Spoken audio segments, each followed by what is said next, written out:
மாதந்தோறும் first Sunday அன்று கிரியாஸில் நாம் வாங்கும் அனைத்து பொருட்களுக்கும் எக்ஸைட்டிங் ஆஃபர்ஸ் அண்ட் கிஃப்ட்ஸ். மீண்டும் நடக்கிறது உலக தமிழ் மாநாடு. இது தொடர்பான திட்டம் வகுக்கப்பட்டு வருவதாக முக்கிய செய்தி ஒன்று வெளியாகி இருக்கிறது. 15 ஆண்டுகளுக்கு பிறகு உலக தமிழ் மாநாட்டை நடத்த தமிழக அரசும் திட்டமிட்டிருப்பதாக முக்கிய செய்தி வெளியாகி இருக்கிறது. வெளிநாடுகளில் பல கட்டங்களாக இந்த மாநாட்டை நடத்த முடிவு செய்திருப்பதாகவும் தகவல் வெளியாகி இருக்கிறது.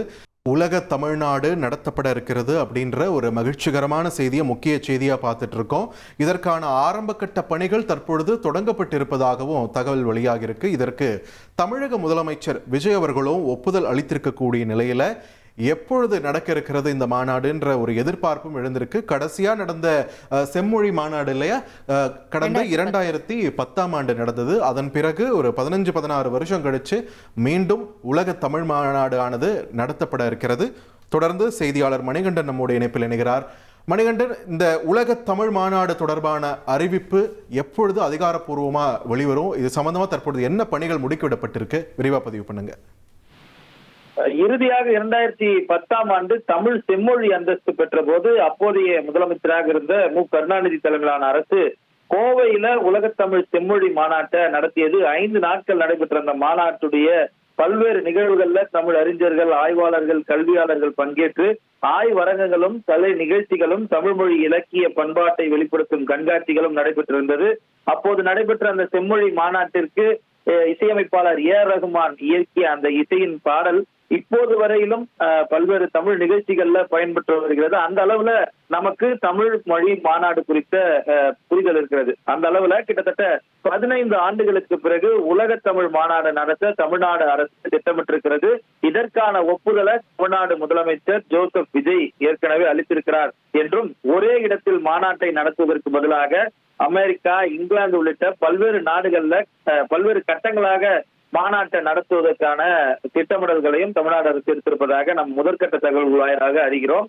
உலகம் முழுவதும் இருக்கக்கூடிய தமிழ் அறிஞர்களை, ஆய்வாளர்களை, கல்வியாளர்களை, வெளிநாட்டு தமிழர்களை ஒரே தளத்தில் இணைப்பதே இந்த மாநாட்டின் முக்கிய நோக்கமாக இருக்கும் என்றும், இது குறித்து பேச்சுவார்த்தைகள் நடத்துவதற்காக பள்ளிக்கல்வித்துறை அமைச்சர் கடந்த வாரம் அமெரிக்கா சுற்றுப்பயணம் சென்றிருக்கிறார். ஜூலை 1 முதல் 7ஆம் தேதி வரை அமெரிக்கால பயணம் மேற்கொண்டிருக்கக்கூடிய அவர் இன்னும் 2 நாட்கள் அங்குள்ள தமிழ் அறிஞர்கள் மற்றும் தமிழ் அமைப்புகளின் பிரதிநிதிகளை சந்தித்து மாநாடு தொடர்பான கருத்துக்களை கேட்டு வருவதாகவும் தகவல் வெளியாகி இருக்கிறது.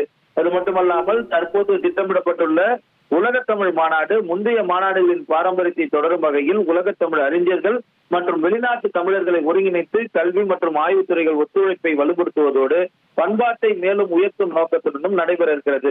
முதல் முறையாக 1996ஆம் ஆண்டு மலேசியாவின் கோலாலம்பூர்ல தமிழ்நாடு அரசு சார்பில் உலக தமிழ் மாநாடு நடத்தப்பட்டது.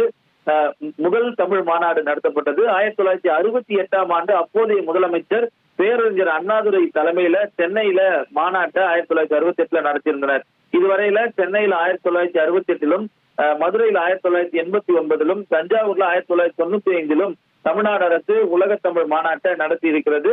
உலக தமிழ் மாநாட்டை கடந்து தமிழ் செம்மொழி அந்தஸ்து பெற்றதை அடுத்து செம்மொழி மாநாடு கடந்த 2010ஆம் ஆண்டு நடத்தியிருக்கிறது. இதன் நிலையில 15 ஆண்டுகளுக்கு பிறகு தமிழ் மொழிக்கு பெருமை சேர்க்கும் விதத்துல தமிழ் அறிஞர்களையும் உலக அளவுல இருக்கக்கூடிய தமிழ் ஆளுமைகளையும் ஒன்றிணைக்கும் பொருட்டு தமிழ்நாடு அரசு இந்த தமிழ் செம்மொழி மாநாட்டை நடத்துவதற்கு திட்டமிட்டிருக்கிறது. நன்றி மணிகண்டன், உங்களோட விரிவான தகவல்களுக்கு. மாதந்தோறும் ஃபர்ஸ்ட் சண்டே அன்று கிரியாஸில் நாம் வாங்கும் அனைத்து பொருட்களுக்கும் எக்ஸைட்டிங் ஆஃபர்